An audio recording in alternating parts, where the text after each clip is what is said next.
Late for his divorce hearing, the millionaire lost his entire fortune. His ex-wife and her lover celebrated, but they were far from imagining what fate had in store for them. The sun was just peeking over the horizon when John Miller, the most renowned real estate magnate in the city, awoke with a start. His clock read 6:30 in the morning, and a cold sweat ran down his forehead. Today was the day he had dreaded for so long, the divorce hearing that would end 12 years of marriage to Sarah Thompson. John got out of the king-size bed that now seemed too big for him alone. As he showered, memories of happy moments with Sarah flooded his mind. How had they gotten to this point? The long hours at the office, the endless arguments, the emotional distance, it had all contributed to this outcome. As he adjusted his tie in front of the mirror, John couldn't help but think of his children, Sophie and Matthew. How would this all affect them? Custody was the most painful point of this legal battle, and John was willing to fight tooth and nail for them. The ringing of the phone snapped him out of his thoughts. It was Raymond, his lawyer and lifelong friend John. "Where the hell are you?" "The hearing starts in half an hour and Sarah is already here with her lawyer." Raymond's voice sounded tense on the other end of the line. "I'm on my way, Raymond." There was a problem with the alarm clock, John lied, knowing that in reality fear had paralyzed him. "Hurry up, buddy, and get ready, because Sarah's not alone. David Sanchez is with her." John felt like he had been punched in the stomach. David Sanchez, the man Sarah had left him for, the lover who had destroyed his marriage. What was he doing there?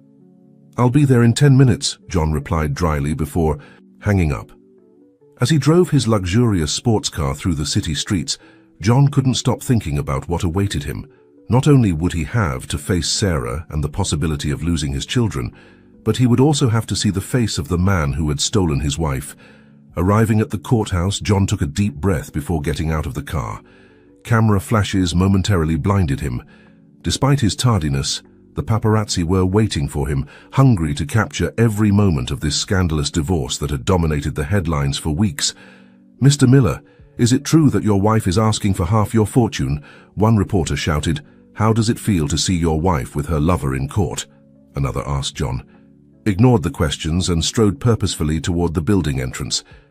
In the lobby, Raymond was waiting for him with a worried expression. "John, thank goodness you made it. Sarah is playing dirty.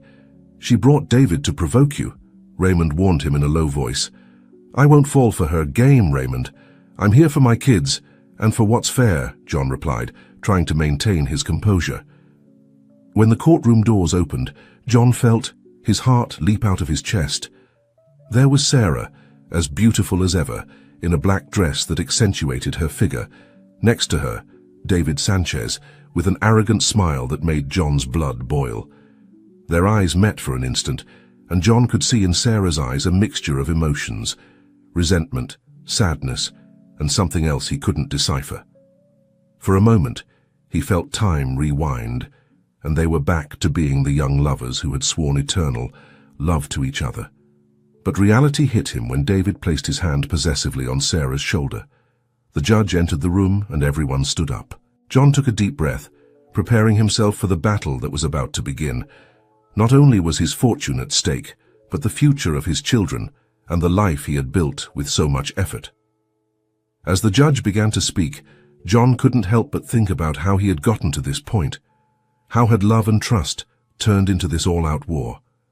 And most importantly, how would it all end? What John didn't know was that this was just the beginning of an emotional roller coaster that would test his strength, his love for his children, and his own identity. Fate had surprises in store that none of those present in that room could imagine. The judge's voice echoed through the courtroom as John tried to maintain his composure.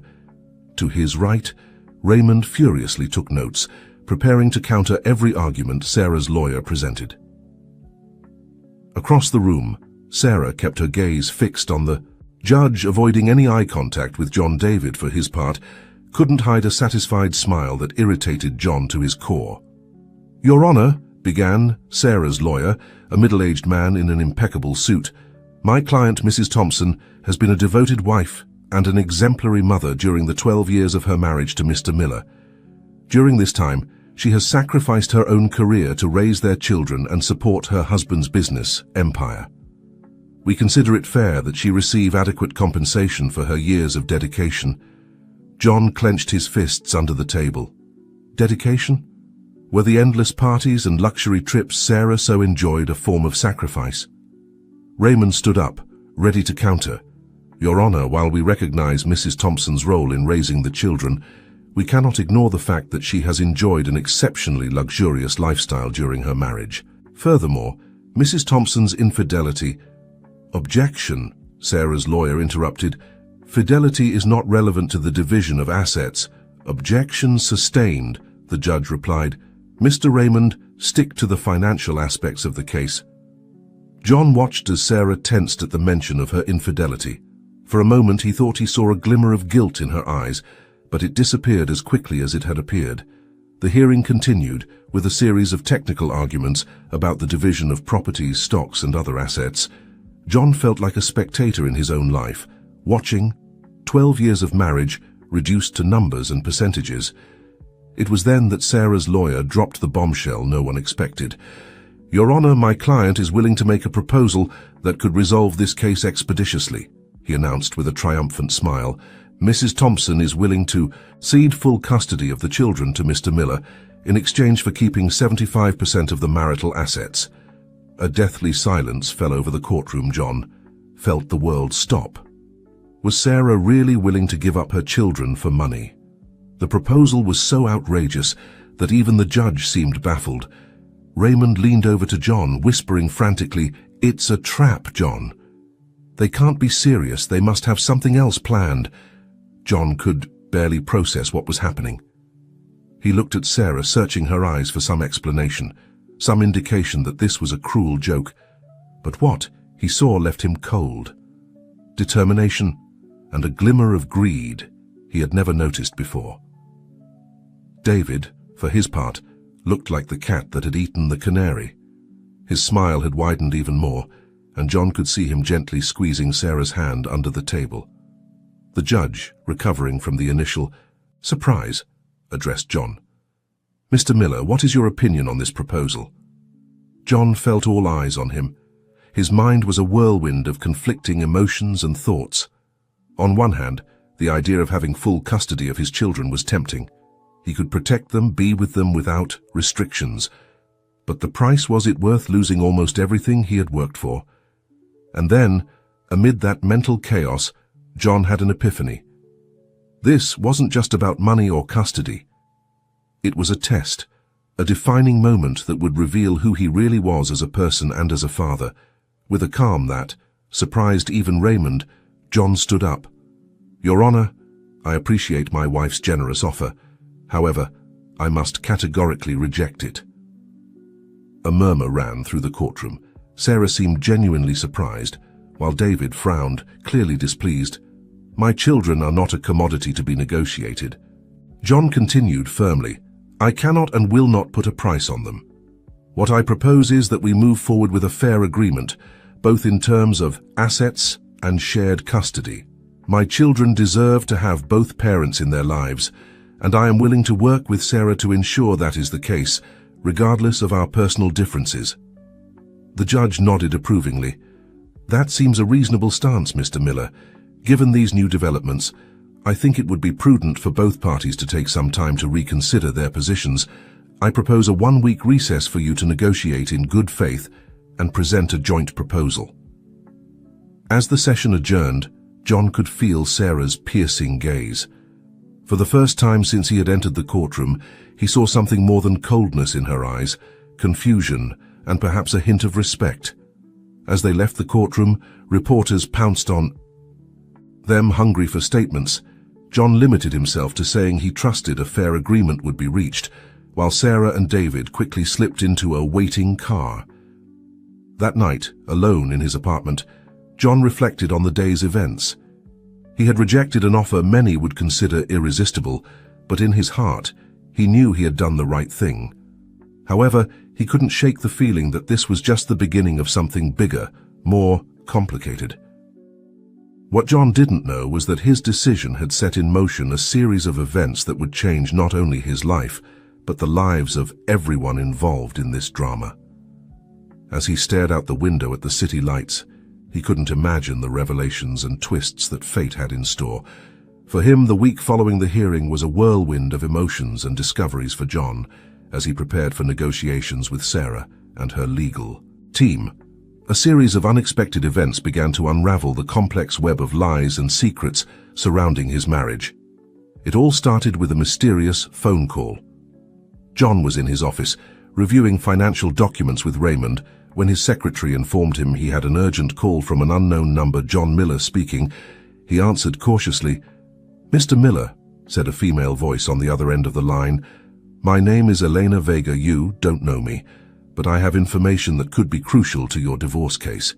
John glanced at Raymond with a mixture of curiosity and suspicion. "What kind of information?" he asked. "I can't discuss it over the phone," Elena replied, "but I assure you it will completely change your perspective on your wife and Mr. Sanchez. Can we meet in person?" After agreeing to meet at a discreet downtown cafe, John hung up the phone, his mind full of questions. Who was this woman, and what exactly did she know? The next day, John found himself sitting across from Elena Vega, a woman in her 40s with an intense and determined gaze. Wasting no time on formalities, Elena got straight to the point. "Mr. Miller, I am David Sanchez's ex-wife," she began, surprising John, "and I believe that both you and I have been victims of an elaborate scam." Over the next hour, Elena unraveled a story that left John stunned. According to her, David had a history of seducing wealthy women, orchestrating tumultuous divorces, and then disappearing with a substantial portion of the assets. Sarah was not the first, and if he wasn't stopped, she likely wouldn't be the last. "But why are you telling me this now?" John asked, still processing the information. Eleanor's eyes filled with unshed tears. "Because I lost everything, Mr. Miller. My dignity, my trust, my fortune. I can't allow another family to be destroyed by David's greed." John left the meeting with his head spinning. If what Elena said was true, Sarah wasn't just a victim of David's manipulation, but she was also in danger of losing everything. The following days were a frenzy of investigation. John, with the help of Raymond and a team of private investigators, began to unravel the truth behind Elena's words. They discovered a disturbing pattern. David Sanchez had been involved in at least 3 high-profile divorces over the past 10 years, always mysteriously disappearing shortly after a financial settlement was reached. Meanwhile, Sarah seemed increasingly distant and nervous. John observed her from afar, noticing how her demeanor changed when she was with David. He no longer saw the sparkle of love in her eyes, but a mixture of fear and doubt. The night before the team negotiation meeting, John received another unexpected call. This time it was from Sophie, his 15-year-old daughter. "Dad," she said in a trembling voice, "I need to talk to you. It's about Mom and that man." John felt his heart race. "Of course, sweetheart. Tell me what's going on." Sophie, between sobs, told him how she had overheard a conversation between Sarah and David. He was yelling at her dad. He said that if he didn't get the money, it all would have been for nothing. Mum was crying, saying she couldn't do that to you, that she couldn't leave us. Sophie's revelation was the final push John needed. He was now sure. He had to save Sarah, not just for the love they once shared, but for the sake of their children and for the woman he knew still existed beneath layers of manipulation and fear. The morning of the negotiation dawned grey and rainy, as if the weather reflected the emotional storm that was brewing.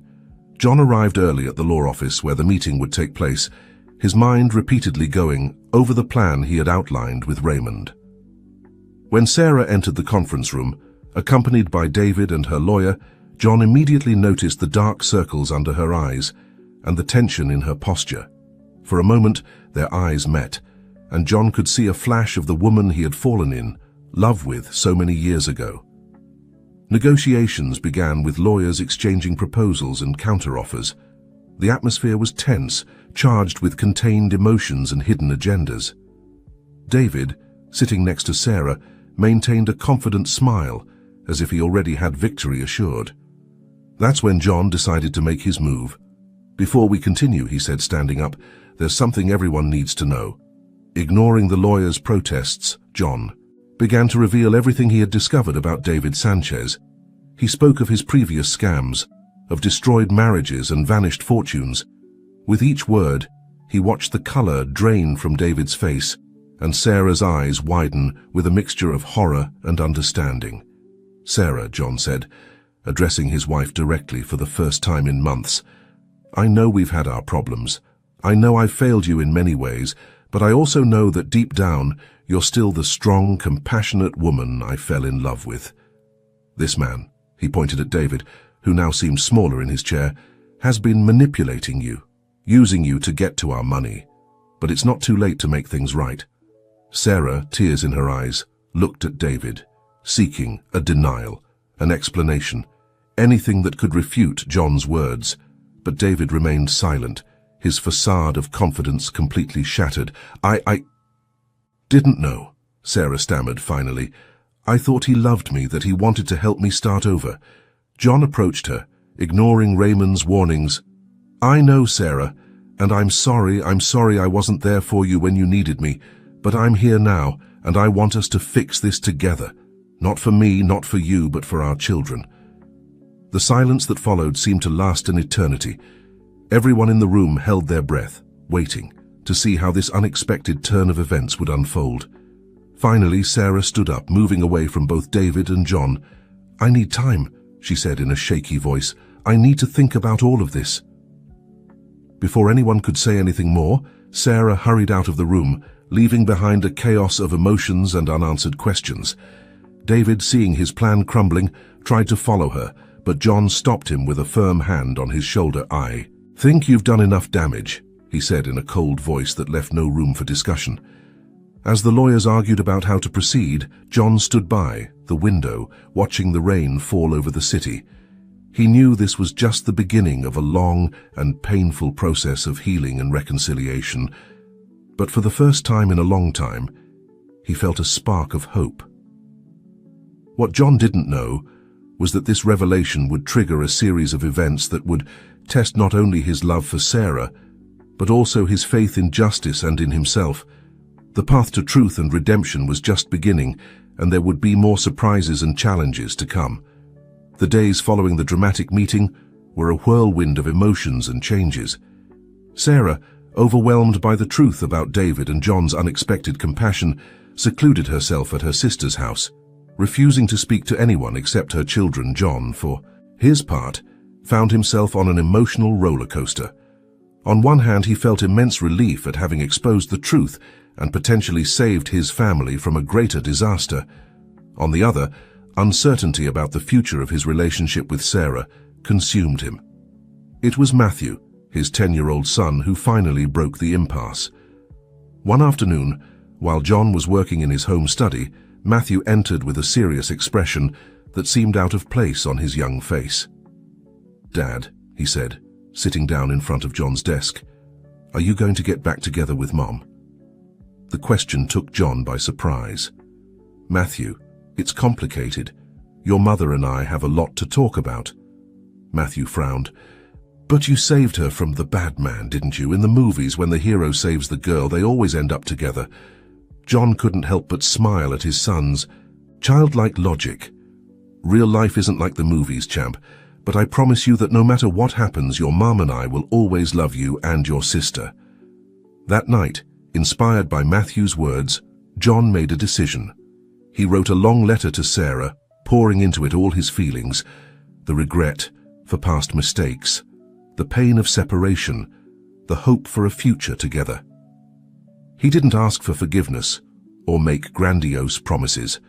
He simply offered honesty and the possibility of a new beginning. Meanwhile, Sarah struggled with her own demons. David's betrayal had shaken the foundations of her world, making her question every decision she had made in recent years. How could she have been so blind? How could she have risked her children's happiness for an illusion? It was in the midst of this emotional storm that she received John's letter. At first, she hesitated to open it, fearing more pain and recrimination. But when she finally mustered the courage to read it, John's words hit her like a wave of fresh water. She read the letter over and over, tears streaming freely down her cheeks. Each word seemed to undo a knot in her heart, allowing her to breathe more freely than she had in months. 3 days after receiving the letter, Sarah appeared at John's door. She was pale and visibly nervous, but there was a determination in her eyes that John recognized from the early days of their relationship. "We need to talk," she said simply. For hours, seated in the kitchen where they had once shared family breakfasts and romantic dinners, John and Sarah talked. They talked about past mistakes, misunderstandings, and unmet expectations. They talked about David and how his manipulation had exploited the cracks already existing in their marriage. And finally, they talked about the future. "I don't know if we can go back to what we were," Sarah said in a moment of vulnerability. "But I know I want to try. For us, for the kids, for the family we built together." John took her hand, feeling the familiar tingle that had always been there, even in the worst of times. "I don't want to go back to what we were," he replied. "I want us to build something new, something better. Together." That night, when Sophie and Matthew returned home, they found their parents in the living room, not magically reconciled but united on a common front for the first time in a long time. The road to reconciliation would not be easy. There would be couples therapy, long conversations, and moments of doubt. But for now, in that moment of new connection, there was hope. What John and Sarah didn't know was that their story of redemption was far from over. David Sanchez, humiliated and exposed, would not give up so easily. In the shadows, he was already planning his revenge, a revenge that would test the renewed bonds of the Miller family in ways none of them could imagine. The following months were a period of slow but steady healing for the Miller family. John and Sarah, committed to rebuilding their relationship, regularly attended couples therapy, and spent time together rediscovering the reasons they had fallen in love in the first place. Sophie and Matthew, initially cautious about their parents' reconciliation, began to relax as they saw the genuine effort both were making. Family dinners, once tense and silent, were again filled with laughter and lively conversation.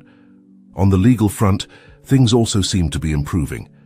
With Sarah and John working together, their lawyers were able to reach a fair agreement on the division of assets and shared custody of the children.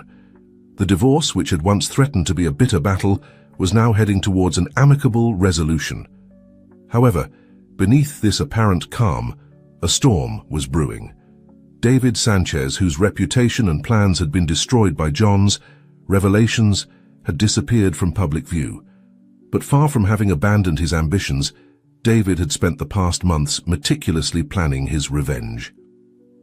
On a sunny Sunday afternoon, while the Miller family enjoyed a picnic in the park, a shadowy figure watched them from a distance. David, unrecognizable under a carefully crafted disguise, studied John and Sarah's every move, every laugh of the children.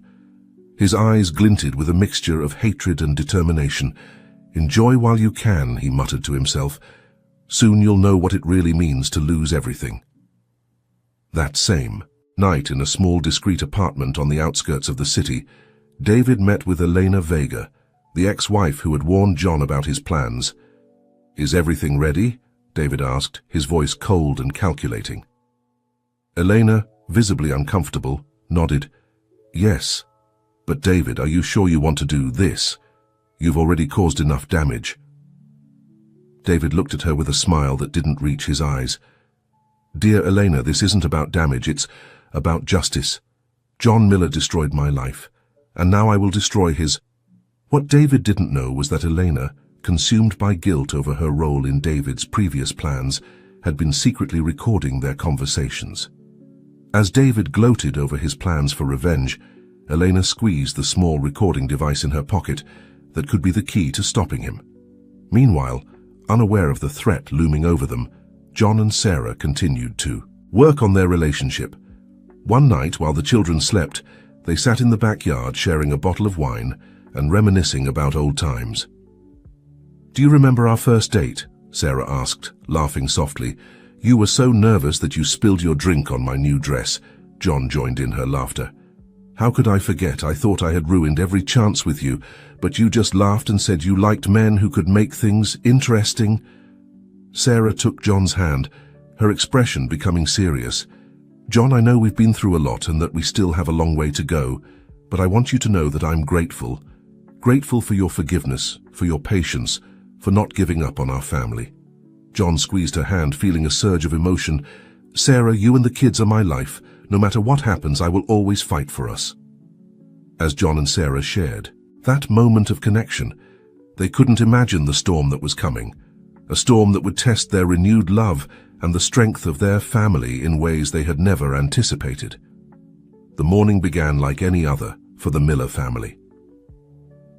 John was preparing for an important business meeting. Sarah was helping the kids get ready for school, and the house buzzed with the familiar energy of a new day. No one could foresee that within hours their lives would take a dramatic turn. John was in the middle of his presentation when he received an urgent call from Sophie and Matthew's, school heart racing. He excused himself from the meeting and ran to his car. "What do you mean? They're not there?"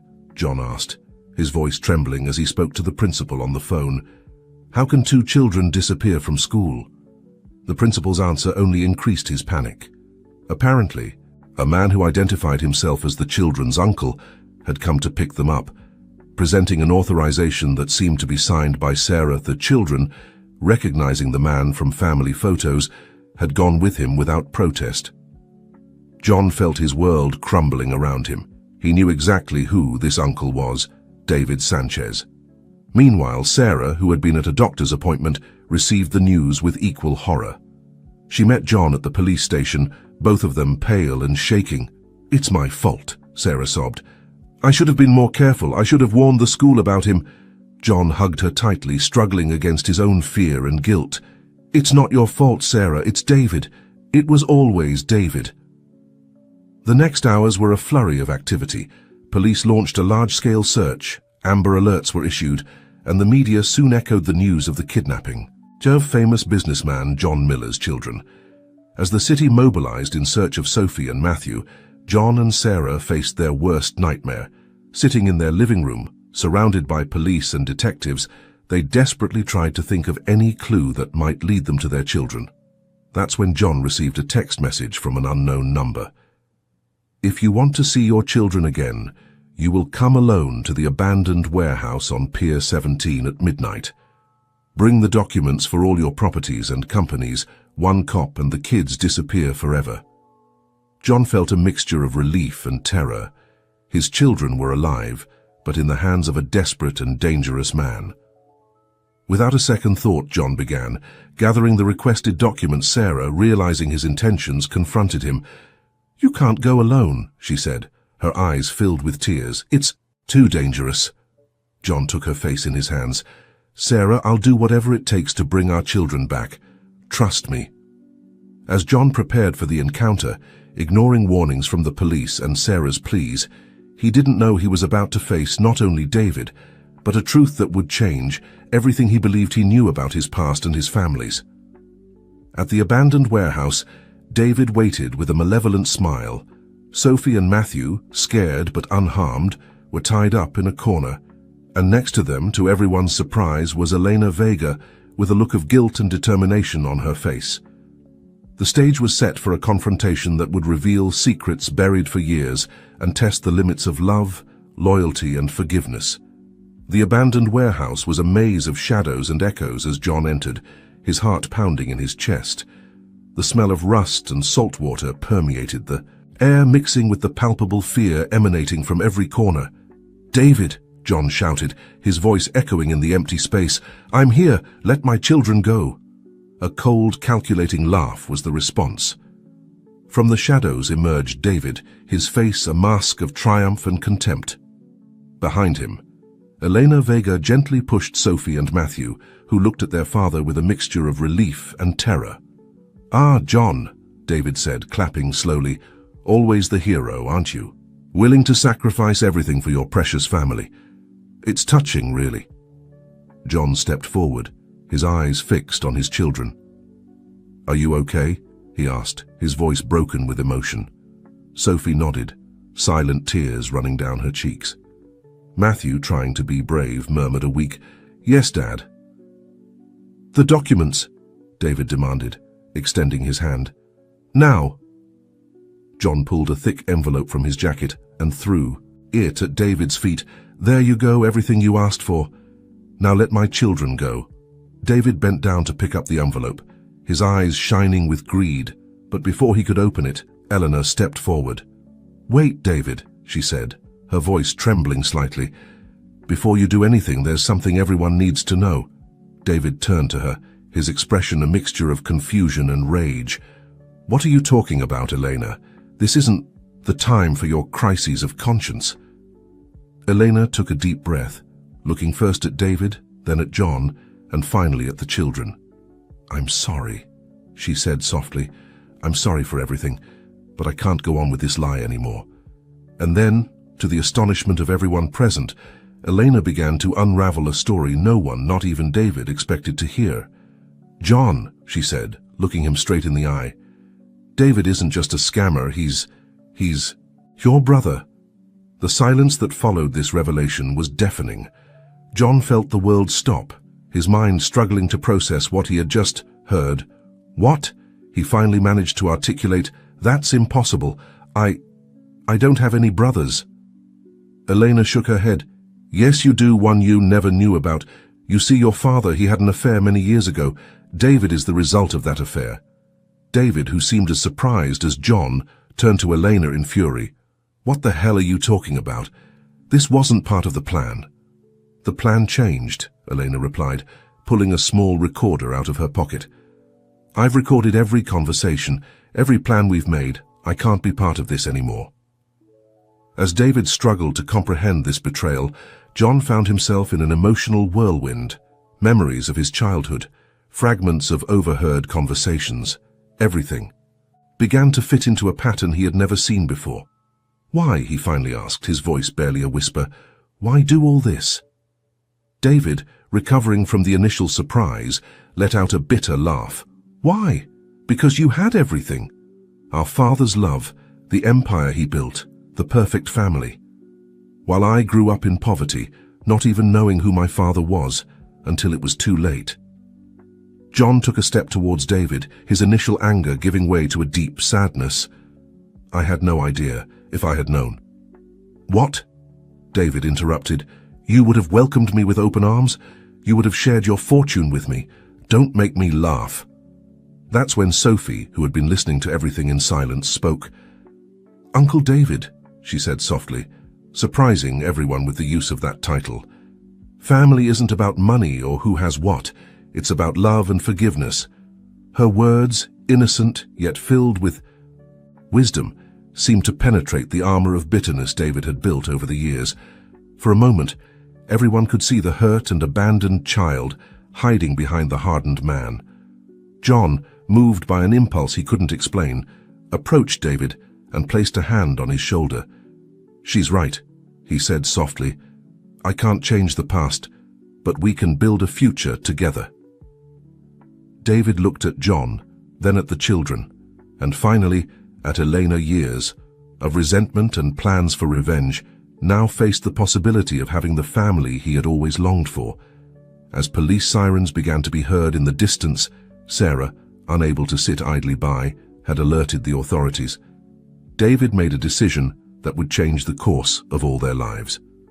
What happened next would be remembered by all present as the moment when hatred gave way to love and vengeance gave way to forgiveness.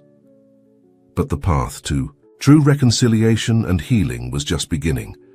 The days and weeks that followed the dramatic encounter in the warehouse were a whirlwind of emotions and changes for everyone involved.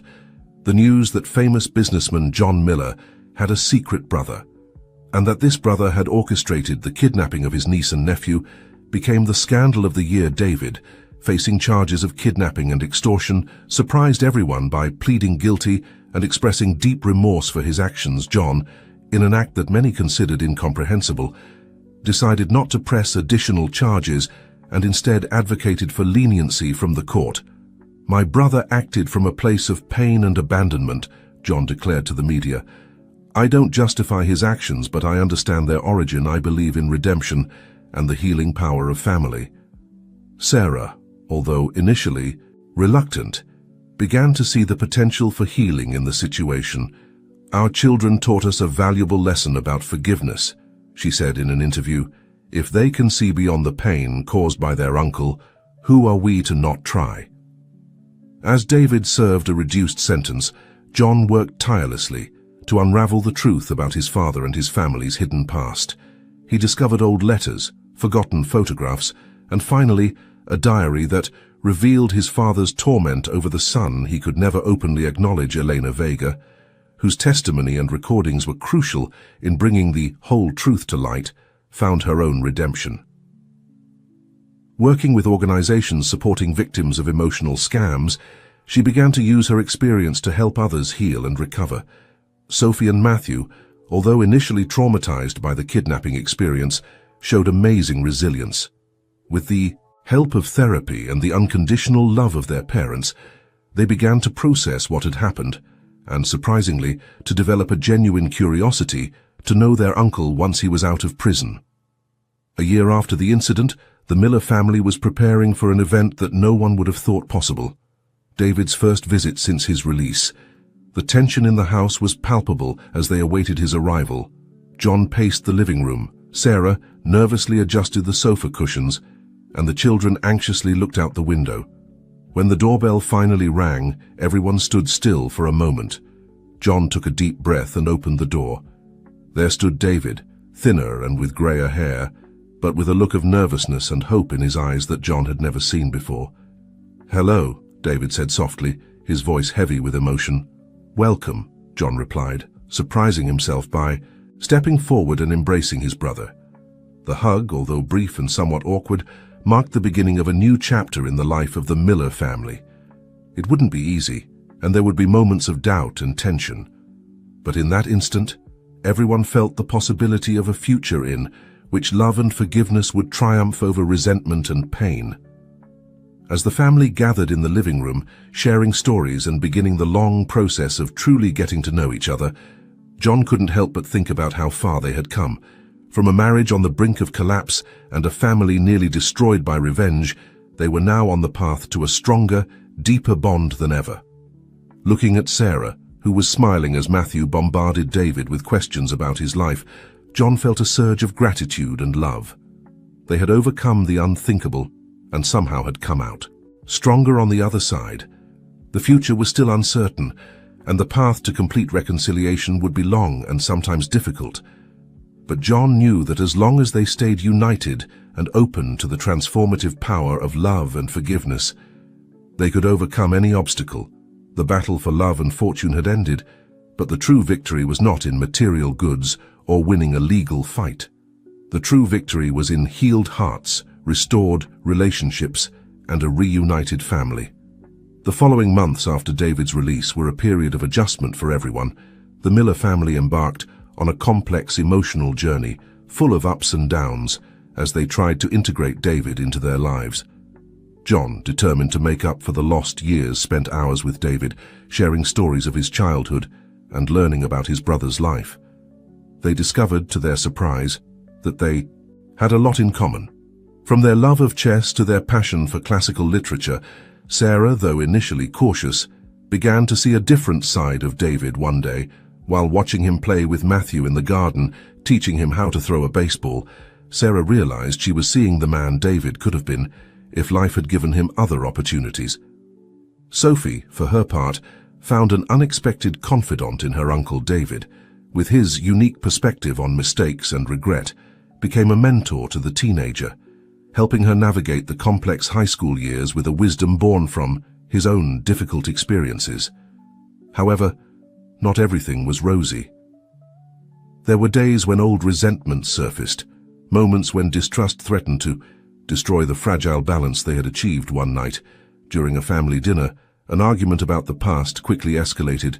"You'll never understand what it's like to grow up knowing your father rejected you," David shouted. Slamming his fist on the table, John, hurt and angry, responded, "And you'll never understand the pressure of living up to the expectations of a father who expected you to be perfect at everything." The silence that followed was deafening. Sophie and Matthew stared at their father and uncle with wide eyes, never having witnessed such an explosion of emotions between them. It was Sarah who finally broke the tension. "Enough," she said firmly. "You both suffered. You were both victims of the decisions of a man who is no longer here to answer for them. But you're here now, with the opportunity to be better than him, to be the brothers you always should have been. Her words acted like a balm, dispelling the anger and leaving in its place a shared understanding of the pain they had both experienced. That night marked a turning point. John and David, recognizing the need to address their issues in a healthier way, began attending therapy together. Slowly, they began to unearth and heal the wounds of the past, building a genuine fraternal relationship in the process. Meanwhile, the family dynamic continued to evolve. David, who had spent much of his life feeling like an outsider, began to find his place in the Miller family. He became the fun uncle who took Sophie and Matthew to amusement parks, the brother who supported John in his business ventures, and, surprisingly, a good friend to Sarah. One day, almost 2 years after the dramatic revelation in the warehouse, the family decided to take a trip to the beach. As John and David walked along the shore, talking and laughing like the brothers they always should have been, Sarah watched them from a distance, with Sophie and Matthew building sandcastles by her side.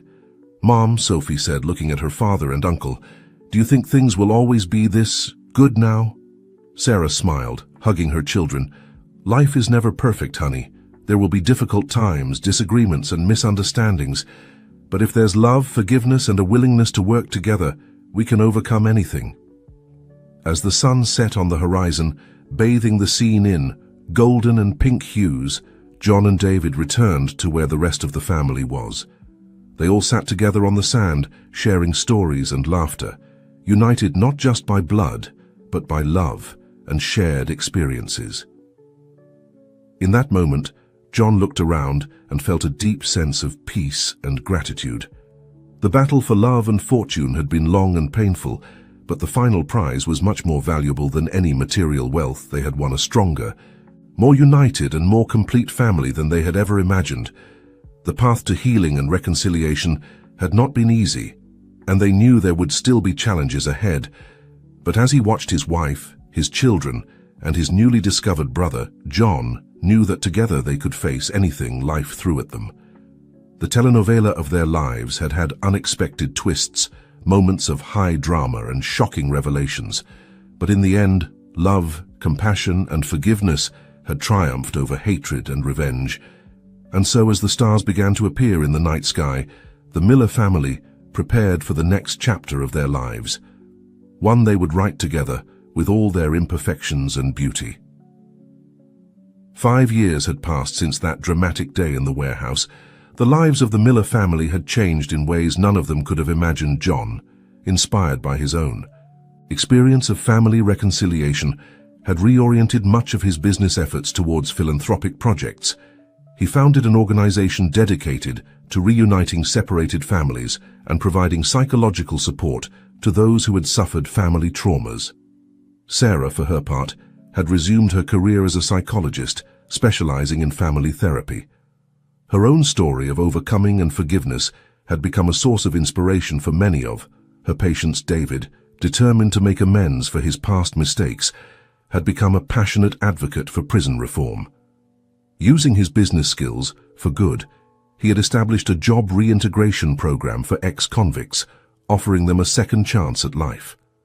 Sophie, now a young adult, was in her first year of college, studying law with the ambition to specialize in family rights. Her family's experience had motivated her to fight for justice and reconciliation in the legal system. Matthew, in his last year of high school, had become a talented musician, composing songs that often reflected the themes of forgiveness and redemption that had marked his childhood. It was John's 50th birthday, and the whole family had gathered to celebrate. The Miller house was filled with laughter, music, and the aroma of John's favorite paella that Sarah and David were preparing together in the kitchen. As John watched his family and friends gathered in the garden, he couldn't help but reflect on the incredible journey they had been on. He approached David, who was adjusting the grill for the barbecue. "Who would have thought we'd be here like this, after everything that happened?" John said, placing a hand on his brother's shoulder. David smiled, a smile that now reached his eyes, free from the resentment that had once consumed him. "Certainly not me," he replied, "but I'm grateful every day for this second chance." At that moment, Sophie approached them, holding an envelope in her hands. "Dad, Uncle David," she said, her voice trembling slightly with emotion. "There's something I want to share with you." She opened the envelope and pulled out a letter. "I've been accepted into an internship program at the International Court of Human Rights in The Hague," she announced, her eyes shining with excitement. John and David exchanged a look of pride and amazement. "Sophie, that's incredible," John said, hugging his daughter. "I couldn't have gotten here without you," Sophie said, looking at her father and uncle. "Your story, our family story, showed me the power of forgiveness and restorative justice. I want to take that message to the world." As the news spread through the party, with Sarah crying with joy and Matthew spontaneously composing a celebratory song, John found himself momentarily overwhelmed with emotion. He looked at his family. Sarah, the woman who had stood by his side through everything, stronger and more beautiful than ever.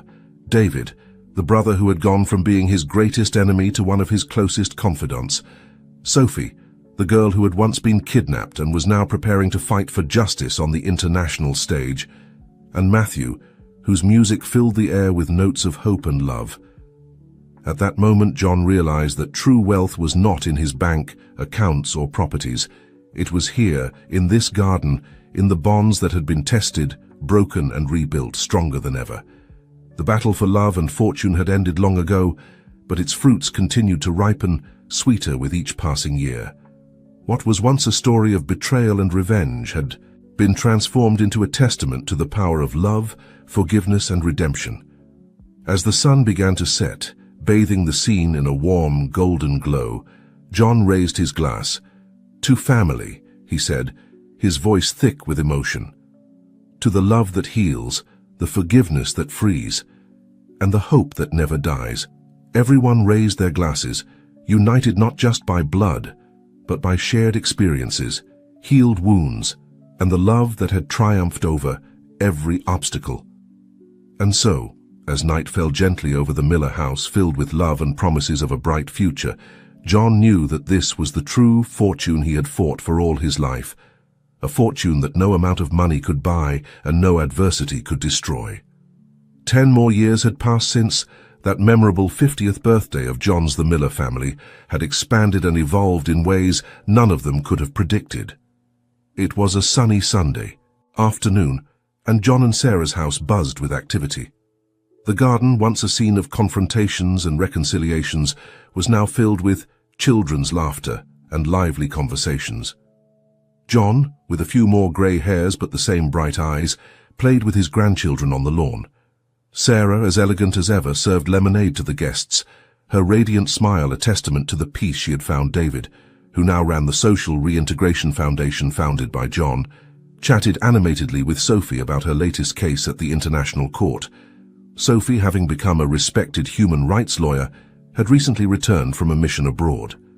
Matthew, accompanied by his pregnant wife, gently strummed the guitar, his melodies intertwining with the murmur of conversations and laughter. In the midst of the gathering, John called for everyone's attention with a glass. In his hand, he looked around at the faces of the people he loved most in the world. "Many years ago," he began, his voice charged with emotion, "we were in the midst of a battle I thought would destroy us, a battle for money, for pride, for revenge.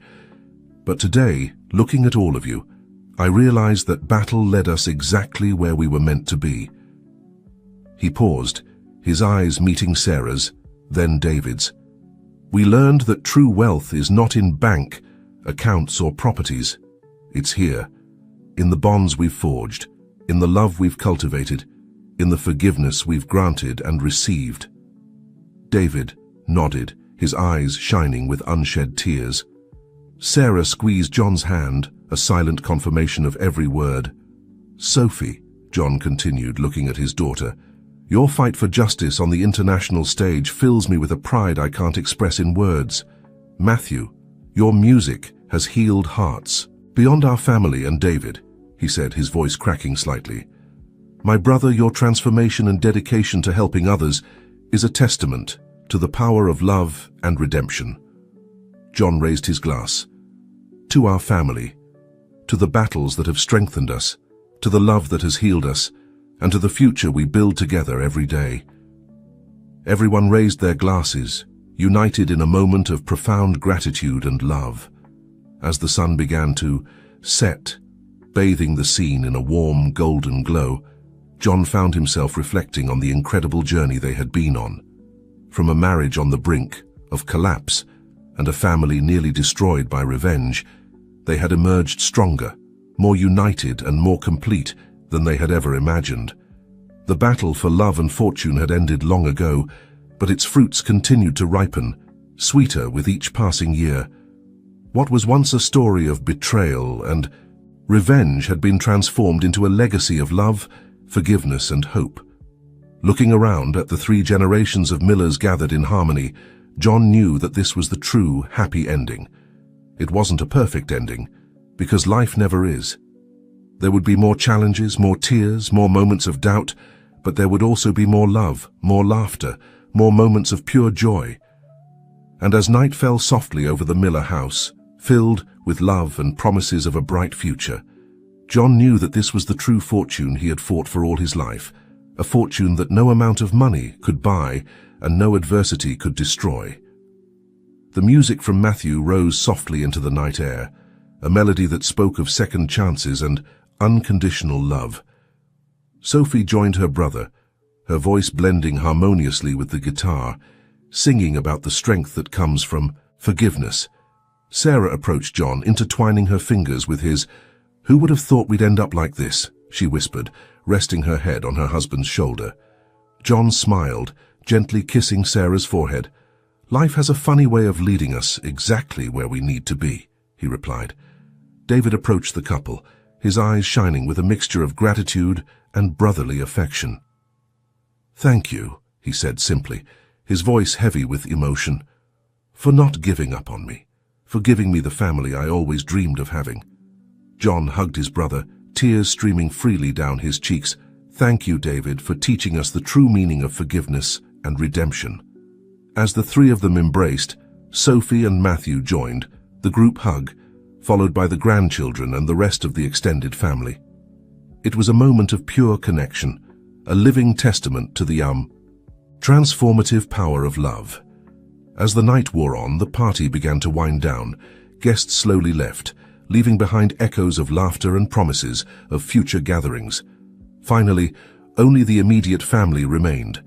John looked around at the faces of the people he loved most in the world: Sarah, his life partner, whose love had weathered the fiercest storms; David, the brother who had gone from being an enemy to a pillar of strength in his life; Sophie, the daughter whose compassion and sense of justice filled him with pride every day; Matthew, whose music had been a balm to their souls in the darkest moments.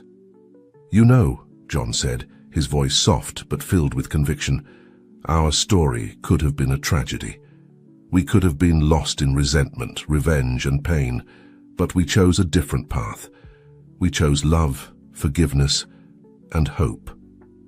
Sarah nodded, her eyes shining with tears of happiness. "And that choice has brought us here stronger and more united than ever." David raised his glass in a final toast. "To the Miller family," he said, his voice ringing with emotion. "To the love that heals, the forgiveness that frees, and the hope that never dies." "To the Miller family," they all repeated in unison, their glasses clinking in the starry night. As the moon rose in the sky, bathing the garden in its soft, silvery light, John felt a deep sense of peace and fulfillment. The battle for love and fortune had ended long ago, but its fruits continued to ripen, sweeter with each passing year. What was once a story of betrayal and revenge had been transformed into a legacy of love, forgiveness, and hope. A legacy that would continue to inspire future generations of the Miller family, reminding them that true treasure is not found in material wealth, but in the unbreakable bonds of family love. And so, as the stars shone in the night sky, the Miller family prepared for the next chapter of their lives.